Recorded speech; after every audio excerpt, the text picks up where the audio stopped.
For instance, I mean, who are the people that they're going to... No, I'm talking about embarking on the project, because say the federal government are the ones handling it, so it's not the state. Yeah, if the federal government is handling it and it's in my state, you know, I will key into it and ensure that the benefit... Yeah, but whoever wins have the key into it one day, so it's not that you're initiating the project. Yeah, you're not initiating the project, but you plan based on it. If I know that you know, something is going to pass through my state, you know, I will make plans from you know, the people of my state. So how will you get the jobs in very quick? How will you get the jobs in?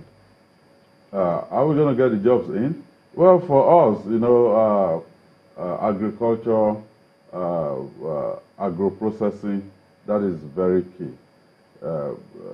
Again, the time when Ibadan, you know, was the capital of the Western region, that was when you had the, you know, cocoa house built. It was an effort from agriculture.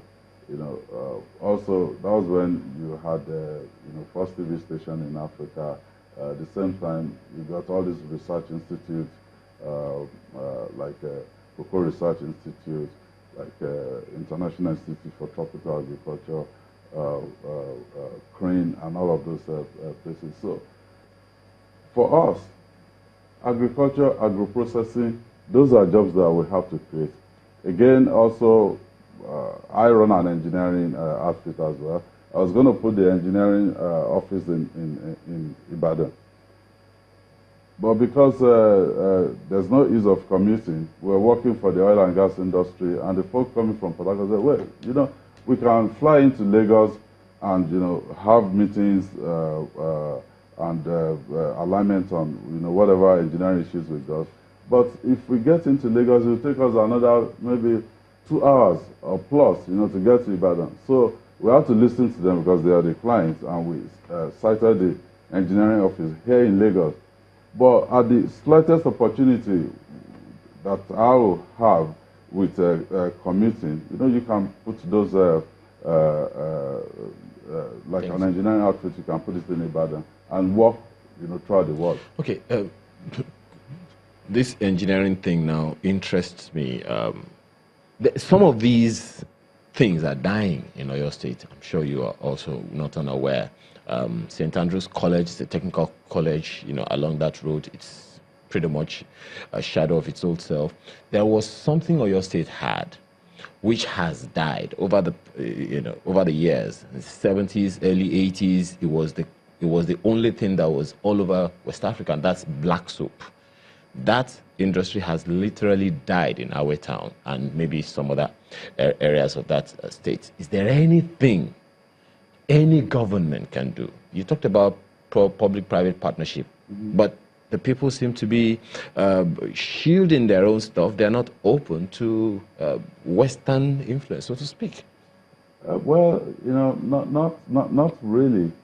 For us, for your state, to move away, you know, from federal allocation, which is really the biggest issue, you know, the biggest challenge that we've seen. It has multiplied poverty in the state because the federal allocation is never enough. We have to look at schemes that can be export-oriented. We have to earn foreign exchange in the state, you know, to be able to cover some of our expenses. And I'll take, for instance, the same Ikere Gorge Dam, you know, where they've sunk a lot of money, the dam is built, I've been there. The body of water behind the dam, you can actually do a freshwater shrimp farming in there. Globally, it's a $2 billion market. We don't have any amount right now, or any share of that market is zero.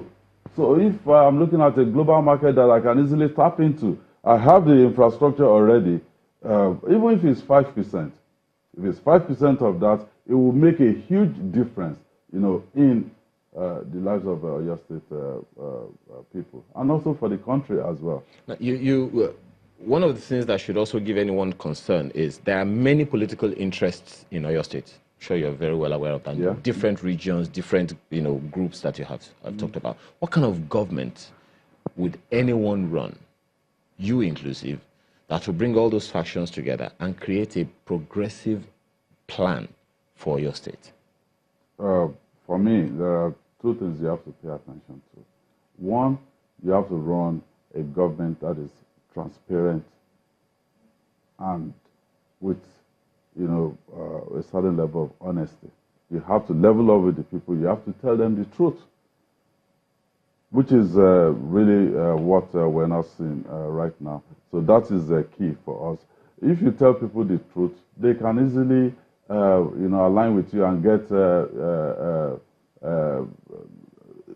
go through rough patches together.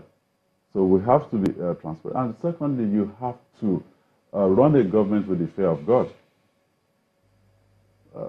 By that, you have to ensure that what belongs to A, you don't give it to B. Okay.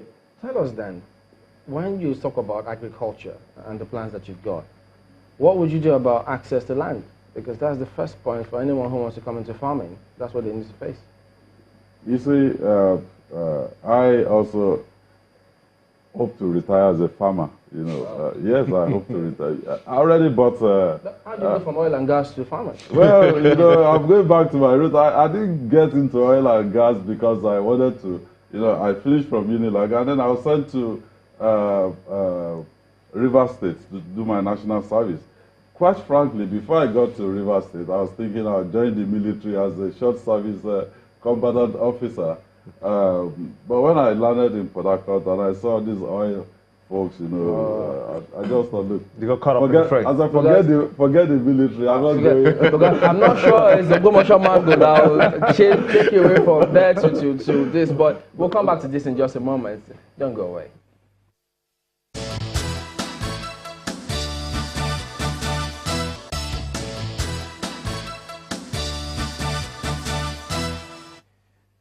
Welcome back. You were talking about your plan for agriculture in terms of access to land.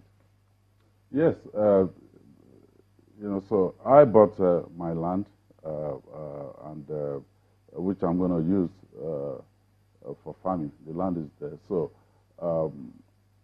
for the part of Oyo State where they have big expanse of land like Ibarapa and Okeogun axis. People still, you still have a bit of, challenges reaching out to people, getting them, as a group to come together and buy into big projects. But you've also seen enthusiasm, in people wanting development for their, areas, for their region. So I wouldn't think it's going to be a big deal to engage the people and have access to those farmland. Would you be interested in ensuring and how that they get access to credit on a single-digit interest rate? Yes, I've been talking to the farmers. I mean, they organized a debate, which I was there, and we've spoken extensively on the issue that you just mentioned. You have the microfinance institutions that we already earmarked to be used, strictly to finance agriculture. And you also have the scheme where Oyo State is supposed to provide counterpart funding, 25% of the funds for farmers in Oyo State to have access to those credit facilities. So we are, geared up to do all of that as soon as we get into power. All right. So let me take just one last one.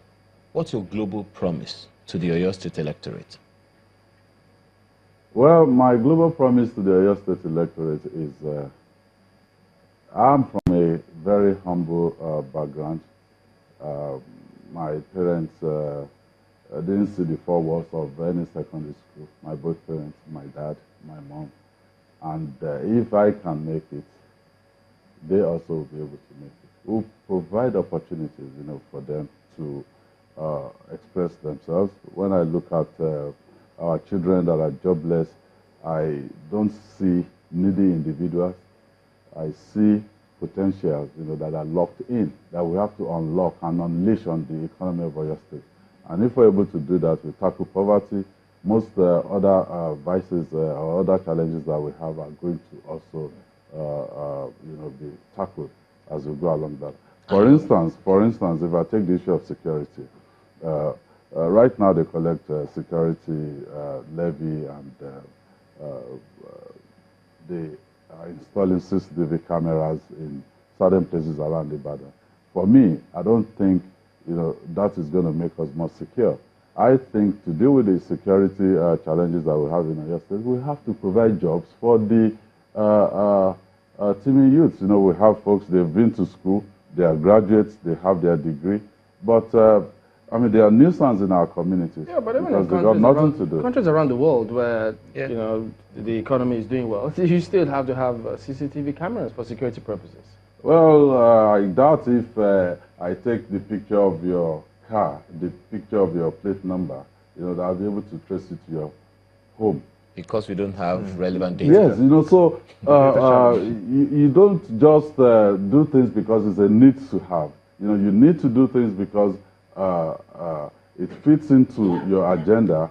If, for instance, we're building infrastructure, and I'm building a road from one roundabout in Ishenyi to another roundabout, a 5 or 6 kilometer stretch, how does it affect my economy? I'd rather build roads, the inner roads to the centers of production, and then get the goods out. That's the only way we can improve the economy, and that is the only way.